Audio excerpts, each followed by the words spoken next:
Are we going? Are we on? Are we on? We're on. Hello, everybody. Welcome to episode 69, cheeky, of the Fantasy Weekly podcast brought to you by footstock.com. My name is James, and you join us live, hopefully some of you do, listeners, for this very special commemorative episode 69 of the Fantasy Weekly podcast. Welcome.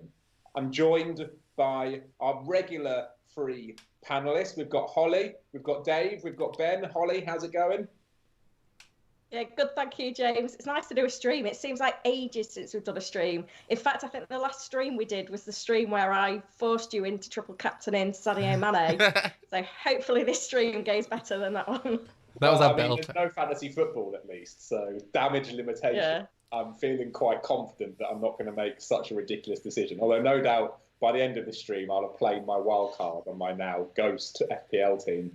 Dave, how you doing, mate? I'm doing great. I'm doing good. It's nice to be streaming, but also not hosting. It's a nice little treat. I get to do the tech stuff and just watch you waffle on. It's great. It's going to be nice. Can I compliment you on the wonderful graphic that you've put together for this stream? You have done fantastically. It's as though drawings on our cover photo have come to life. I didn't really do anything that you wouldn't have done. Like that, it had to be that as the background. And once I realized that actually, you know what, the order could go in what our heads are, it just all kind of fell into each other. I would definitely not have thought of that, but I appreciate it nonetheless. Holly's is seamless. She's got a slightly longer neck, but Holly's really fits very, very nicely. Holly's really fit. Oh, you picked episode 68 and dropped that in. I've already asked it. Holly, James wanted me to ask you if your marriage is okay. Yeah. If my marriage is okay. Yeah, he's just gonna... It's fine for now. Wait till you figure out that he actually isn't wearing a t-shirt. Making you feel so bashful. Stop it. Never one to wait for his introduction. Ben Dinnery, how you doing, mate? I thought it was doing alright until I look. I'm rocking a bit of Harold Shipman here. Of the many bearded famous people that you could have gone for, you chose the serial mass murderer Harold Shipman. I don't know what that says about your self-esteem or motivation during this podcast, but welcome. How you doing? How's lockdown? Fantastic. This might be maybe one of the first streams I've ever done, so I'm obviously quite nervous. Oh, really, mate? Yeah. You're taken to it like a Dr. Water. Somebody, I pop me cherry, bite down on that pillow and just take it. I love that it's FPL Dave's stream that you're doing it on. That makes me feel happy and lovely and nice and warm and cozy. I also just want to point out that like I have to edit you the most, so just be aware. No, I'm joking. We are quite vulnerable, and that is the thing with live streaming the podcast, is that we cannot hide behind our lovely editor Dave to make us sound somewhat eloquent. So we are we're in the deep end. We're being chucked in. Will we sink? Will we swim, listeners? Let's find out. A quick note to those who are listening after the stream. We're going to release this as a podcast, hopefully tomorrow. That will be Thursday. The sound quality may be different. Obviously, there will be things that are happening on the screen sometimes that may not always make sense to you. I will try to be as accommodating for listeners as possible, but just a little heads up, I might not always get it right. I get carried away sometimes, especially when it's episode 69. You do? We are completely unscripted. Today, so we're going to kind of improvise our way through this a little bit. Holly's got a maths question for us. That's the only element actually of this podcast that is scripted. I also want to ask Ben a question about injuries. Dave, I've got nothing for you, mate. So I hope you do. Mate, it's episode 69. I have got all things for you. I've got loads of questions to ask. This is the only time I'm going to be able to ask them. You guys have no idea what I'm capable of. Oh, I can only imagine. Holly, do you want to get us warmed up with a little maths question? Feel free, any viewers, to play along at home. Don't put the answer in the chat before one of us has got it, though, because Dave will see it first. Right, you are going to need a pen and paper.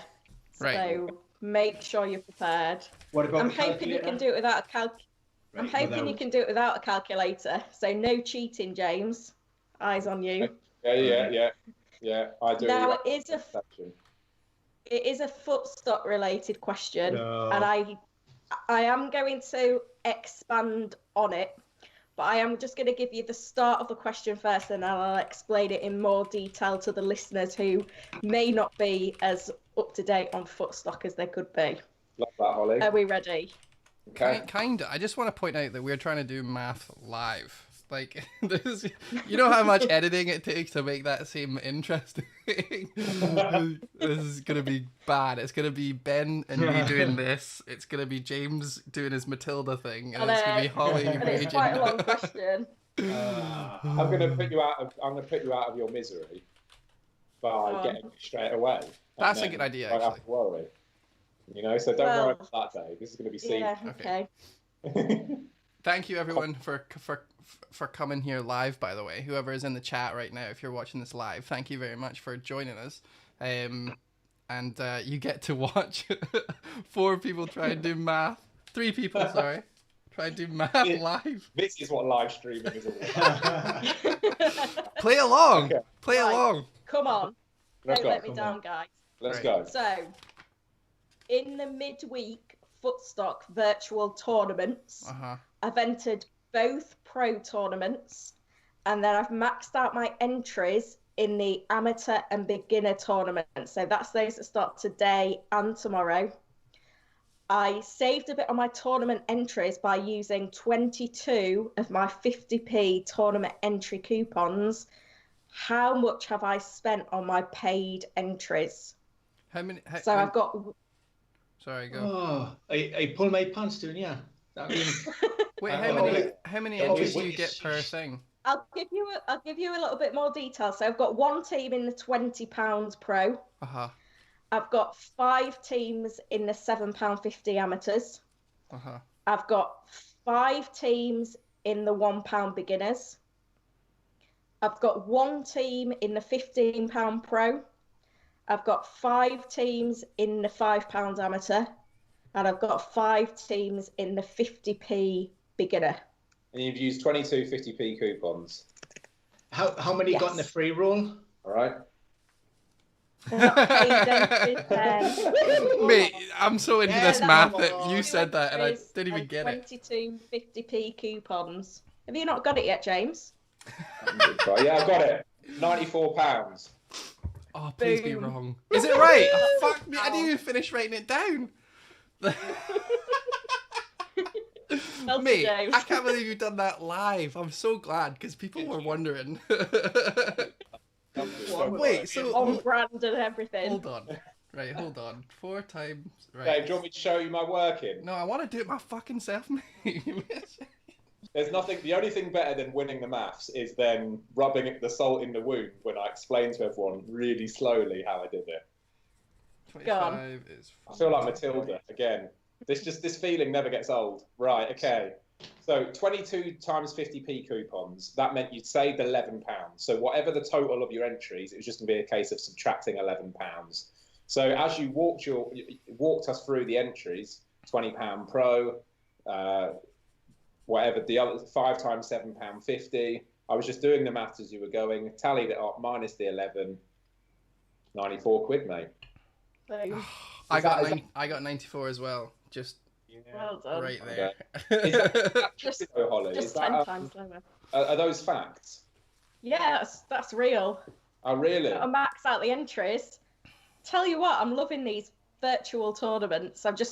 I'm winning enough that I can just max out my entries in the future ones. And my collection's big enough now. I'm loving it. God, good plug as well, Holly. 18 plus Thank only. But to be gambleaware.org. Don't know how many times. You are not getting away from Gamble a in a plug. aware fashion. Ben, how are you getting on Footstock? I had my biggest return. I think it was a pro tournament 2 nights ago, which was £29 and a few pence. Well done, mate. Oh, well so done then. I am building up my portfolio. So it's going all right. I think I've got maybe 5 or 6 entries in for the next night or two. Great stuff. Ben, have you been outside the entire time you've been playing Footstock? You look ravished. You do look like you've been stuck on a desert island for the last 4 months. Yeah, when we asked that desert island question, you weren't supposed to do it for real. Digging gardens, honestly, man. If anybody asks, do you want some artificial turf? Just no. Stick it up your arse. No, I don't want it. My mates once stole Celtic Football Club's old AstroTurf that they were getting rid of and put it in their living room, as like it was a student accommodation, and they completely did their whole living room in the old Celtic AstroTurf so that if they spilt anything, it wouldn't do anything. And it was just like the weirdest thing I've ever seen. That's mad. That sounds really cool. Was it like the sandy AstroTurf, or was it like the 5G? Yeah, it was like really, really grassy to the point where like you have to be told. And I was really drunk when I got there, so I was like, "What am I standing on?" And they're like, "Celtic Park." What? That is badass. I bet they nicked that AstroTurf just so they could use that line. It's a good We've got line. a question, haven't we? We've got a question from Chainfire74. Thanks for joining us, mate. Who says, "What is everyone drinking?" Holly, tell I us. knew you was going to start with me. Well, I've got a stake in your answer, so. Well, this is my personalised gin glass. I don't know if you can see it says Holly's Gin and Tonic. And I'm drinking Norfolk Gin, courtesy of James. It was a birthday present, very kind of him, with a bit of tonic, bit of ice, bit of lemon. Beautiful. Ben's raging. He's gone even redder. If such a shade was possible, Dave has just gone there. Dave, what are you drinking, mate? I've got Buffalo Trace and Coke and a little bit of ice, but it's kind of melted. Okay. It's roasted. It's the first hot day in Scotland ever. Really? Nah, it's been really hot for the past couple of. 13 degrees in Scotland. Oh, it's so warm. I've had every window open. Like, it's been mental. The ice is melted. But yeah, no. Buffalo Trace. Bourbon, of course. Beautiful. Wait, did I buy you that as well? You did, actually. This is still... This is still... 2 out of 2 so far. Last one in, Ben. I'll be the first one out as well, by the way. No wonder the general often left. If this is the way he was treated. He made up a word, he's so annoyed. Anyway, I'm not drinking alcohol because I want a proper podcast after this. A serious one. What are you on? I am doing a podcast with a guy from the Aspetar Clinic in Doha for 108 Harley Street. Oh, nice. Yeah. I don't know anything what you just said there. I don't know what any of that means. People who are a lot more intelligent than me, so I just sort of sit back and look pretty in the background. And you Dave will. has another podcast, Dave. Say it again? Ben has another podcast, Dave. Oh no, I know, but it was the big words that you used there, the people where they're from, and I didn't really understand any of it. But it sounds exciting. What do you guys talk on the podcast? So we are currently in the process of writing a book, and it's following the journey of a young footballer and a young physiotherapist. So he's got a funny name, right? We've talked about this before. Yes, Francie, and Pepper. Pepper's the physio, and there's I think there's about 8 or 9 of us involved in the project. We've got physios, clinicians from all over the world, and we've got 2 or 3 from Australia. We've got the guy who's head of medicine in Iceland, couple of guys from Harley Street, one of the surgeons down there, and have you ever heard of the injury Gilmore's groin? I've heard of Gilmore Girls. So, well, Gilmore's groin was coined by a guy called Jerry Gilmore in the late 70s, and it was a particular type of groin injury. So what he noticed was, particularly in professional football, they would suffer this specific groin-related problem, mainly due to the nature of the sport, the kicking mechanism of the leg.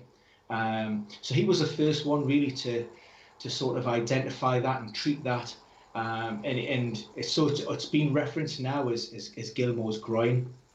Now, the guy's done a podcast 2 weeks ago, and there was a groin expert from the Aspetar Clinic in Doha, it's world renowned, and he doesn't really like that the Gilmore's groin terminology and that sort of label. So he's dispute the research, and so he's going to come on tonight, and we're expecting quite an interesting conversation with him. He's seen some really, really big hitters.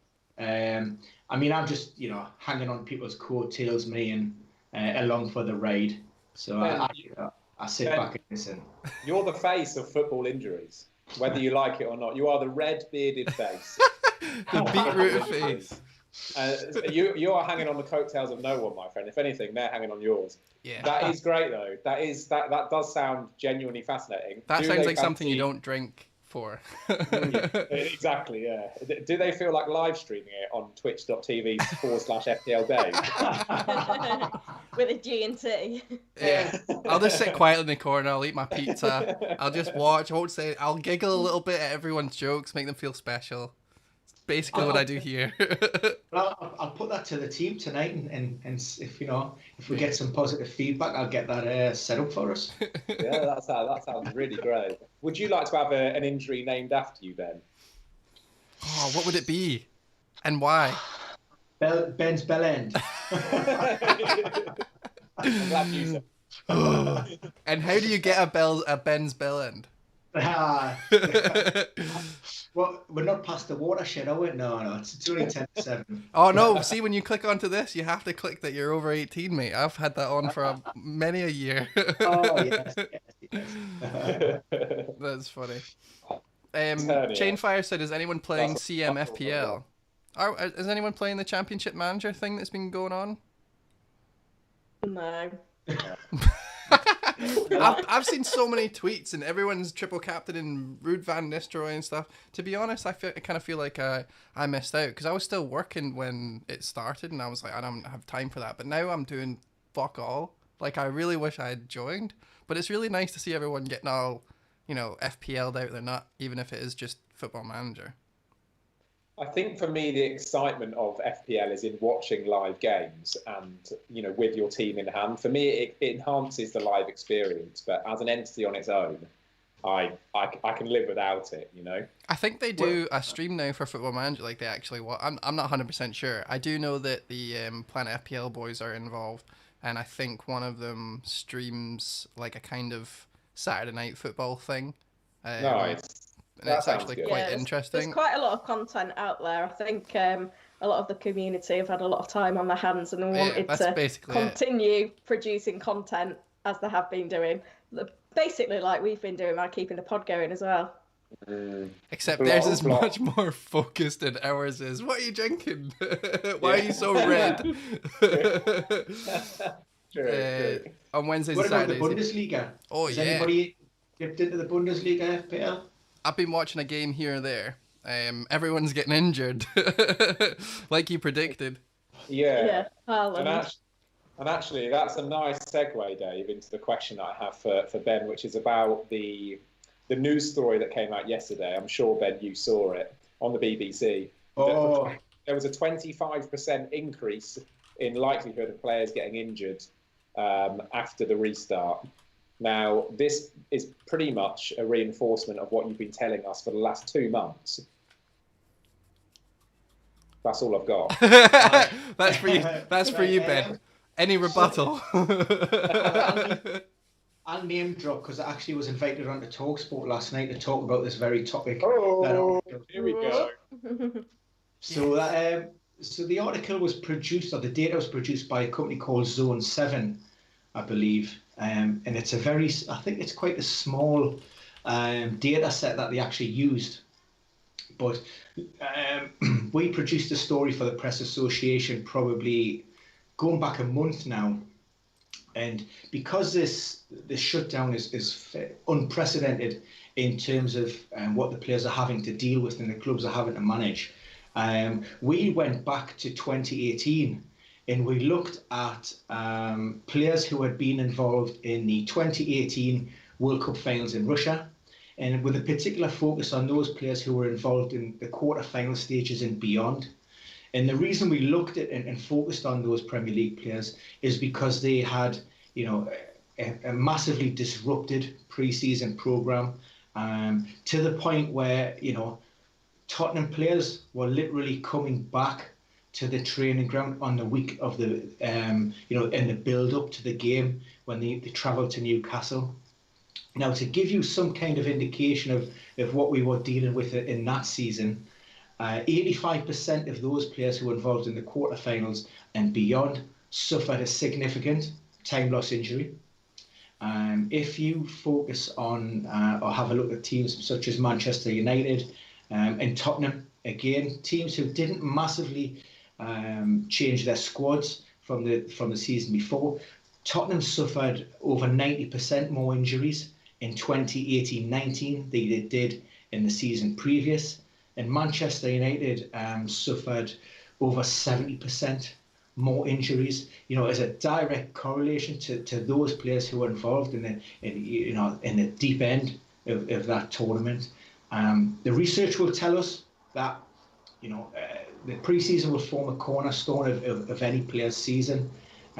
You take that away, and the risk of injury incidents increases significantly. Now, so what we're looking at now, we've got two things to consider. One, we're bringing players back from this break, and with the best intentions of the world, you can work on your strength, you can work on your endurance, but there is no,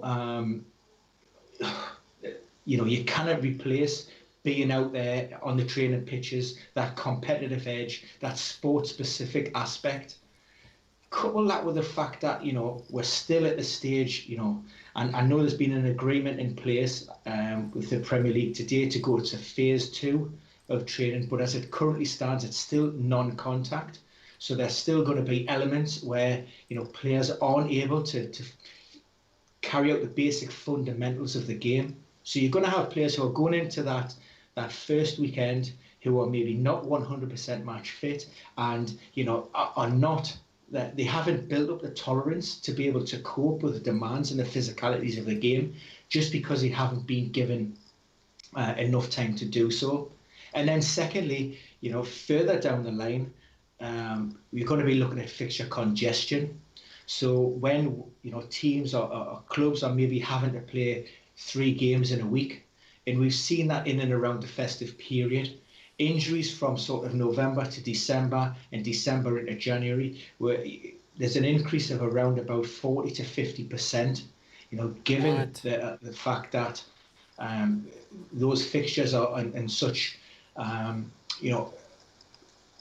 inherently, if you want players to perform at optimum levels, you need at least, 72 hours, ideally, rest between games. And around that festive period, players just aren't afforded that kind of luxury, which is why they're picking up injuries. Now, the FA and the Premier League and the clubs are trying to sort of mitigate risk, and the 5 substitutions certainly will help. I have been monitoring the injury incidents across in the Bundesliga since the opening weekend of their resumption, and it's went through without any sort of major incidents. I've seen some press reports suggest that there was 8 injuries in that opening weekend. I'm not saying that it's sensationalized or they're looking for things, but it's it's a very great. Injuries are not black and white. There are always grey areas.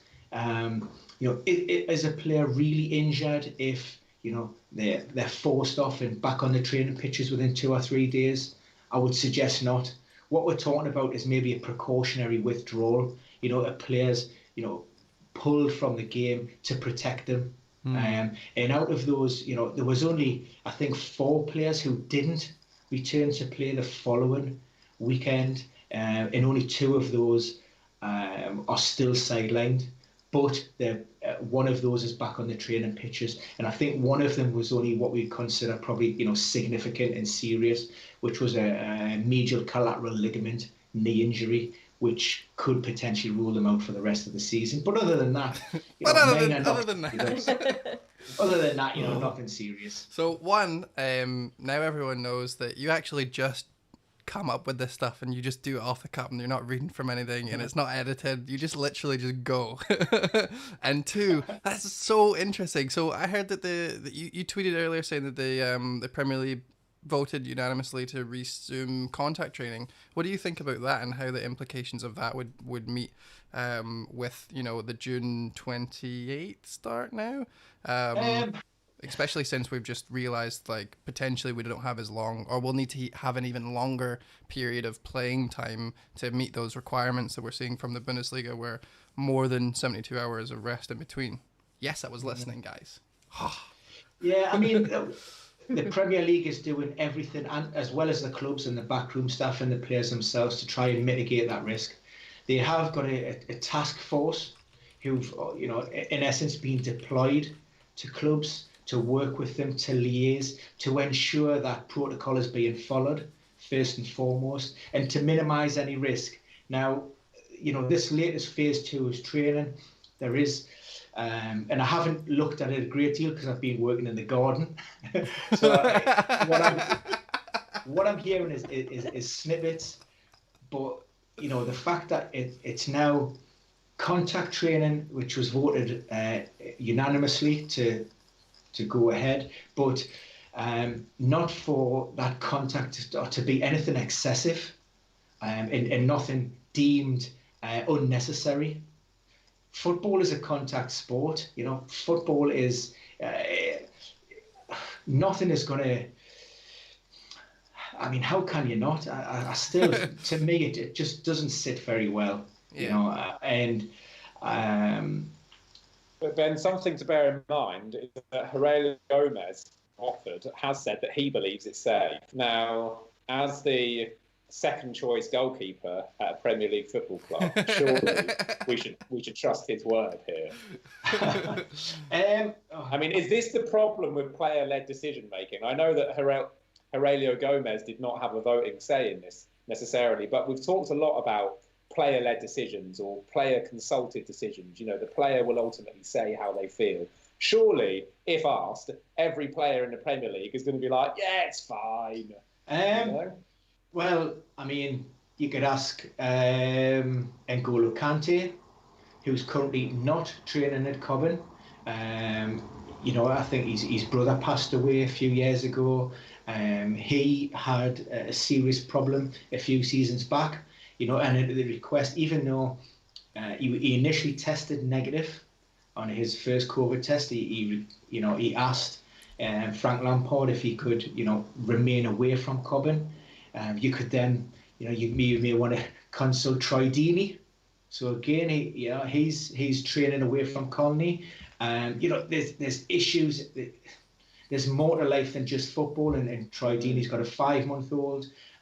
Who's been suffering from breathing difficulties from birth, and quite rightly so. He doesn't want to take.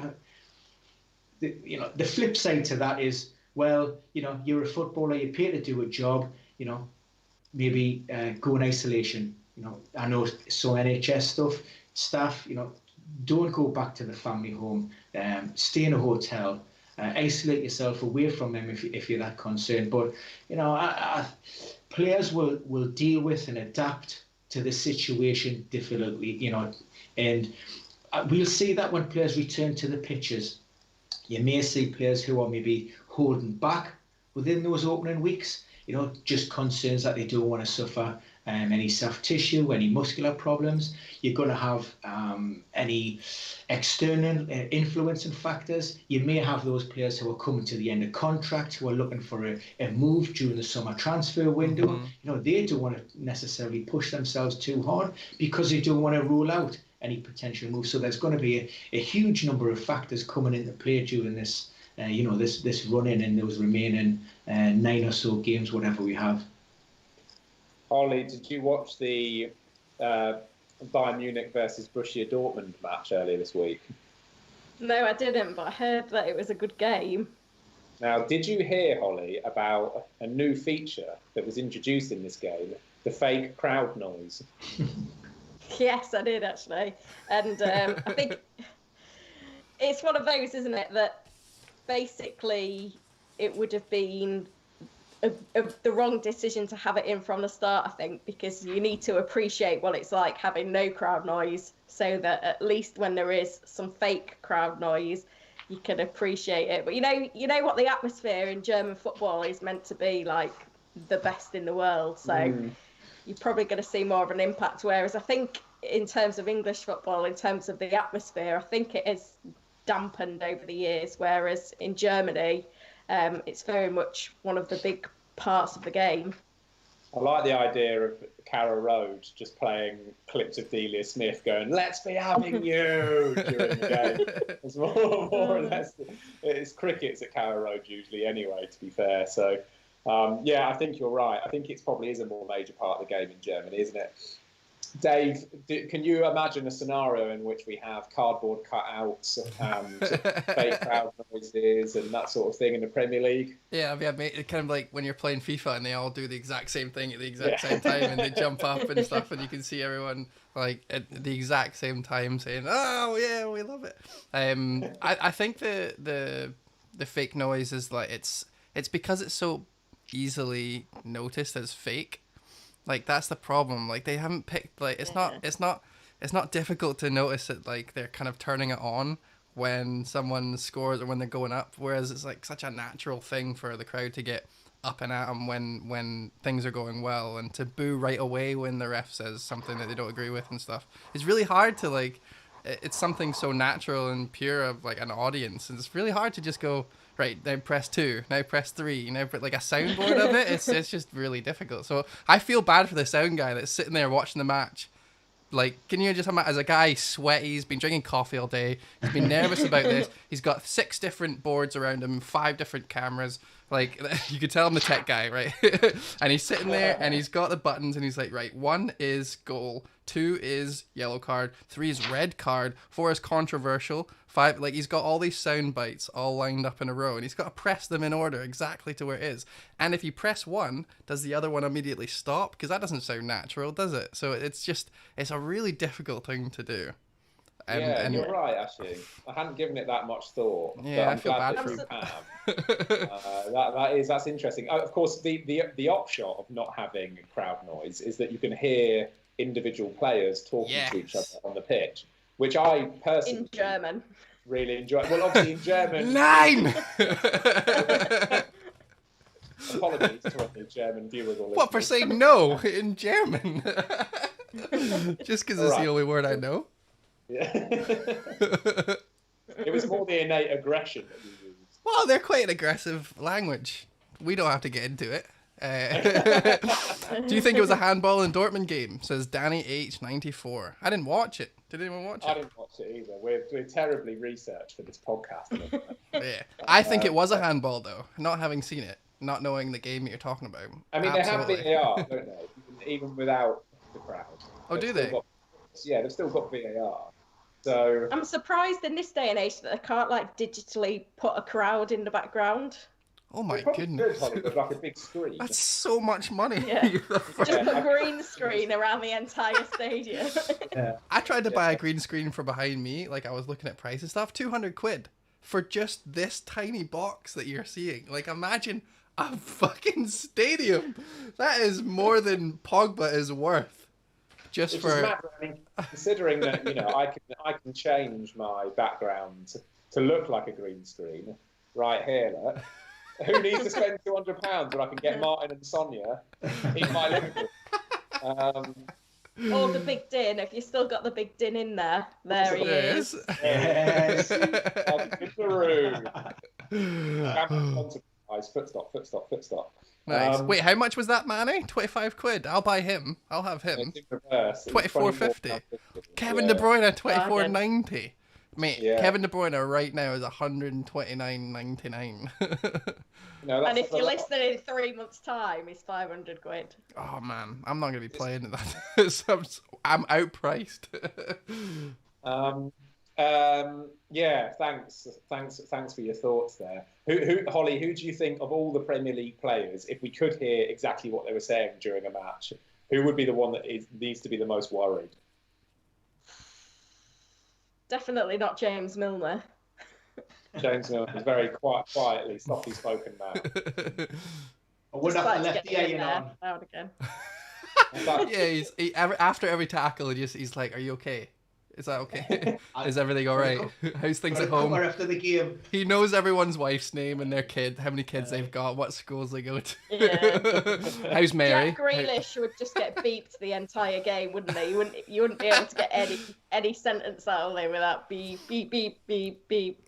Yeah, and there's a sound guy having to do that if it's live. See there, he's not only is he doing the sound for the crowd. Better to have a fake crowd noise. He's got a Jack Grealish button. That's a good point. There's going to be lots of. I always love it when, on the odd occasion where you hear a crowd member or player swear on the mic in a football match, and the commentator always has to be like, "Apologies if you heard some foul language there. This is live." That's going to be like every 5 minutes, isn't it? Usually, all you can hear is the players. Usually, I don't catch it until the commentator says, "I'm sorry if you heard anything," and I go, "Wait, what?" And I pause it and I rewind, and I listen, and I'm like, "Oh yeah, you're right. You did say bugger or whatever." I was going to say something really bad there, and I changed it last second. And then I fast forward it again. So really, I don't think the commentator should say anything until the end. Like, oh, and by the way, remember that guy said dickhead. We're sorry about that. Yeah, dickhead, yeah. I mean, obviously the commentator, Dave, wouldn't repeat the swear word in the apology. I think it would be funnier. Sorry if anyone heard Bel Air. Yeah. That's what Troy Deeney just said, Bel Air, and I apologise for that. Yeah. No, imagine being able to hear like the Russian leagues. That would be mental. They would just mute the entire thing. I don't know. I can't speak Russian, so they're bad names. They're not very nice to people. There we go. Some more generic national stereotypes coming from Dave. No way. What else has he got? What nation will he attack next? Do not say that I just attacked Russia. They will retaliate. This is the stuff that we have to cut out usually in the final cut. Mate, saying Russia is aggressive to their players is not controversial. Oh my goodness. Ben, you played football before at a pretty good level. Before your career-ending injury, of course. Remember that time you got injured? What's it like on the pitch? Do you expect that we will hear a lot of swearing in the Premier League when there are no crowds and when the football's back? Look, I think how are players communicating these days? I've heard there are 1 or 2 proposals which will be submitted for clubs to consider.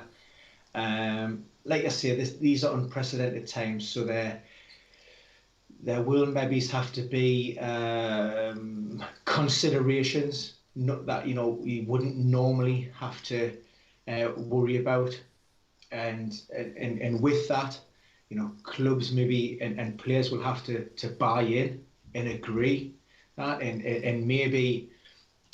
In the modern age with, the mics and the millions of cameras around the pitch, then behaviours may have to change slightly. We see players these days anyway. They're very aware that they're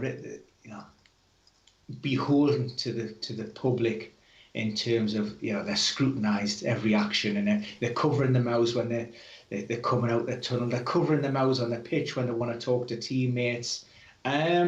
So players are clever. They'll find workarounds. But sport generally, particularly competitive sport at the highest level, it's emotion based. And there are going to be some minor indiscretions, I think. I wonder if there'll be any disciplinary action taken. The problem is the FA would like to just lay it out as in black and white, and for example the celebrations and the issues around taking your top off is an instant cautionable offence. Which I don't agree with, by the way. Just putting that out there. It's so stupid. I mean, can you imagine, you get to the point where, Liverpool might need one more win for the title. It gets to the last minute and you have a Salah or a Firmino or a Henderson gets that winning goal and they're just, jogging back to the centre. No, the place will go absolutely ballistic. Right, go on. Show us. I can't see it really. Go on. Show me what it would look like. But I just think, it's got to be a two-way process. I think people have got to, understand the situation, and we'll just see how it goes. Nobody really knows, how it's going to affect. Say players are coming on the pitch possibly after maybe 3 months without a competitive fixture. They're going to be those who are, chomping at the bit, who can't wait to get out there, and others who probably might feel just a little bit subdued, a little bit muted, and maybe don't really want to be there. There's players like Danny Rose, who's on loan at Newcastle at the moment, being very vocal about his concerns about a return to play and being back in that competitive environment. Yeah. He's lazy. That's why. He's lazy. I can't blame them. Him and Dimitar Berbatov both complaining about having to go back. All the lazy players coming out on the shelves now. Oh, we don't agree with this morally. Says the person who literally has been working from home for like 10 years. Oh yes, my friend. It's interesting points that you've raised there, Ben. To just hark back to the point about the shirt removal. The reason why it's a booking is because if Footstock have paid Norwich City £4 million for a shirt sponsor for the season, and they score a title-winning goal at the end, that goal's going to be played for years to come. And if the player rips off their shirt, half of that $4 million you can say goodbye to, because that's the clip that's going to be shown. Where's the sponsor? It's all corporate. Money. Yes, money. Disgusting. It's money, Dave. Always about the money. That's the sport we like, mate. Though, unfortunately, that is the sport we like. We've got to take the rough with the smooth when it comes to the old football. Speaking of rough with the smooth, shall we finish this podcast with a quick look, if we are technologically allowed to, Dave? We are technologically allowed. A quick look at our FPL teams, because I haven't looked at mine in weeks. Shall we look at yours first, then? I can't remember who's in my team. I'm worried about it. Shall we look at yours first? Yeah, go on. Let's look at mine first, then. Why not? Right. Bam. Start with the best and work the way down. He's a fan of Norwich, as you can see, with a clear white. You can't pick St Johnstone, so. So you've got Pope in goals.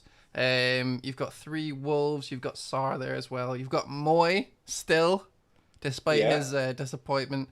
Mane and Salah, because you're an indecisive individual. De Bruyne and Calvert-Lewin, of course, your saving grace in the last couple of weeks, and then Aurier, one of the best attacking fullbacks the league has ever seen. Thank you. Not the league has ever seen, Dave. Not the league has ever seen in the league this season. He's got great fixtures to continue, by the way. If it is to go back. And I mean, for a player like Aurier, fixtures don't really matter. But you're right. He does. Look at that Liverpool fixtures. Goodness me. I know. Arsenal, Everton, Chelsea, Crystal Palace. Crystal Palace at home's not bad. Holly, what do we think to Jimenez and Jota up front? Should I keep or should I get rid before the restart? Well, I think I've got the same. Oh, so you do? Look at that. Yeah. Bam. I think the fixtures were good for Wolves, but it's been so long since we've had any football that I can't quite remember, but it's something like that. Have a look at the fixtures, and they were disappointed. The Wolves are amazing fixtures. The only bad fixtures they really have are Chelsea away and Arsenal at home. Now, I know we only really have and we've complained about this forever, but they've only got 2, 3, and 4 so I don't really look at the FDR that much. But yeah, Chelsea away, Arsenal at home. They've got Sheffield United away, which is pretty difficult as well. Going to their home at any point in the year, I think, is bad news. But How many ranks has Holly risen since the hiatus? Well, that's a great question. About 1,500. At least 1,000. Game week 29, you were 195, and you are now 194. Oh, guess it is. I told you it was 1,300. at least 1,000. Ben, I don't know Well, if I've got you on anything. Well, I've dropped it over 1 million since the shutdown. I'm not sure what's happened there. Did you take 50,000 hits? Can you show me your Um, team? What's your team's Did you? name? Well, I'll give you my number. Yeah, your number. Give me your number. Treble 3 Yeah. 1523. Not your mobile number, Dave. 07504. Land of the Blind, Ben Dinnery. I've got you. Right, hold on. Let me favorite that. Put that in my. Ben, Yeah. what's the reason for your team name? This is, well, here we go. So, little known fact, I actually have a lazy eye, so I can only really see out of one eye. Really? So the land of the blind, the one-eyed man is king.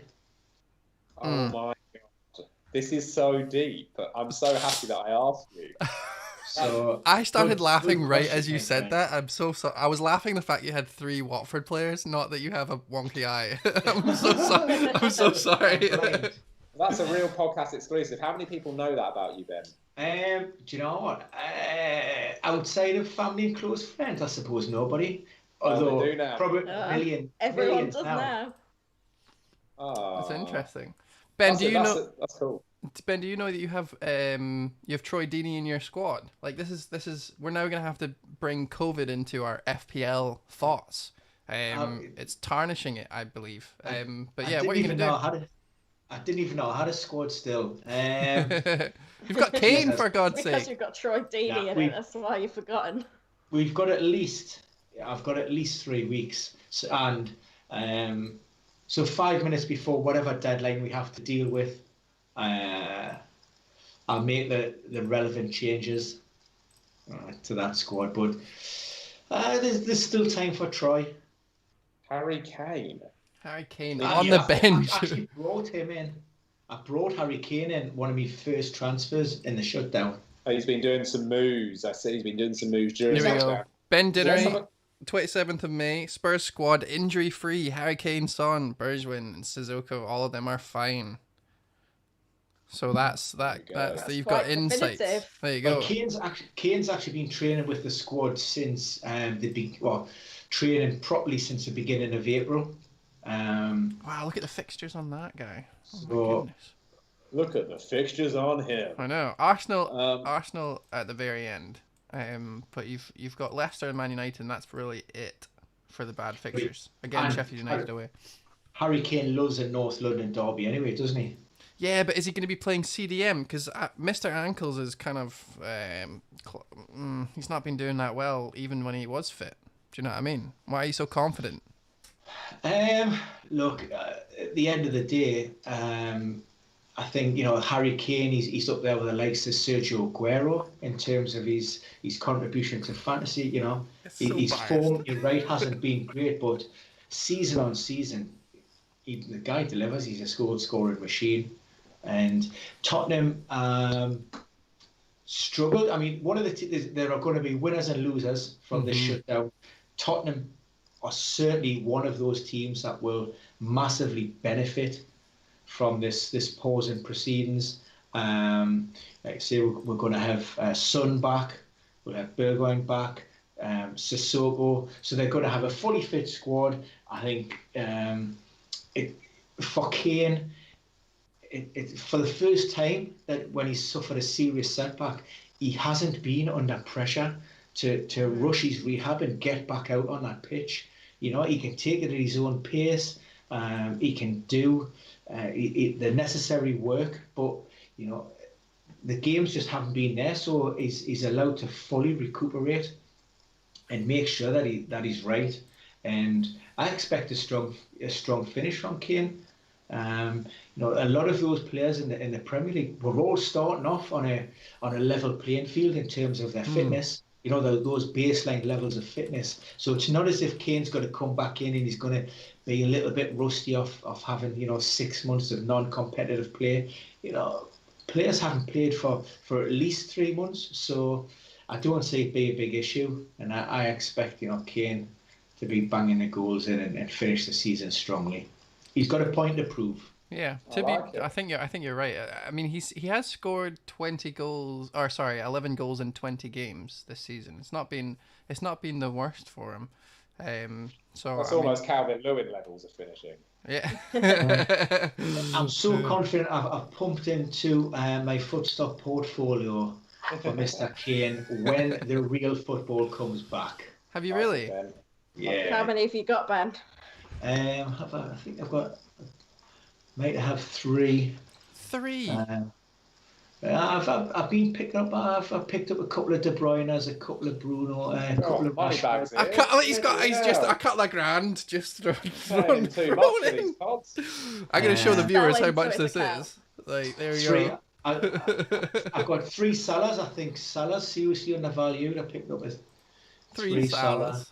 3 Salahs, a couple of 129.99 Kevin De Bruyne's. You know, I've If you need been me to putting... do maths, Dave, that's fine. Just let me know. Go on, 3 times 75.40. Oh God. Holly's going to be Come on. 226.20. Yay! Yeah. You guys win Well, got nothing. Who else did you have anyone in? Maths on. That would be a good idea.